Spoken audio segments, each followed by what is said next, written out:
নতুন সরকার প্রধান হিসেবে দায়িত্ব গ্রহণের পরপরই মালয়েশিয়ার প্রধানমন্ত্রী আনোয়ার ইব্রাহিম ফোনে অভিনন্দন ও শুভেচ্ছা জানান প্রধানমন্ত্রী তারেক রহমানকে। সেই ধারাবাহিকতায় আনোয়ার ইব্রাহিমের আমন্ত্রণে তার প্রথম রাষ্ট্রীয় সফরে মালয়েশিয়া যাচ্ছেন তিনি।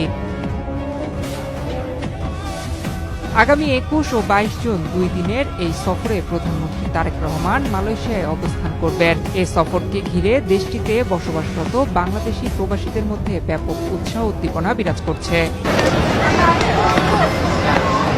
হাইকমিশন সূত্রে জানা যায়, মালয়েশিয়া সরকারের আমন্ত্রণে এই সফরকে ঘিরে কুয়ালালামপুর বাংলাদেশ মিশন ও মালয়েশিয়া সরকারের মধ্যে নিয়মিত যোগাযোগ অব্যাহত রয়েছে।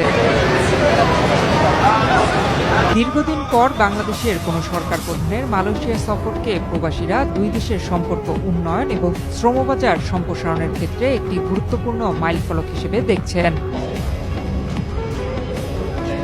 প্রধানমন্ত্রীকে বরণ করে নিতে মালয়েশিয়ায় বিভিন্ন সামাজিক, রাজনৈতিক ও আঞ্চলিক সংগঠন ইতোমধ্যে প্রস্তুতি নিয়েছে। দেশটির বিভিন্ন অঙ্গরাজ্যে বসবাসরত বাংলাদেশিরা আশা করছেন এই সফরে শ্রমবাজার, কলিং ভিসা, অবৈধ কর্মীদের বৈধতা এবং প্রবাসীদের কল্যাণ সংশ্লিষ্ট গুরুত্বপূর্ণ বিষয়গুলো আলোচনায় আসবে।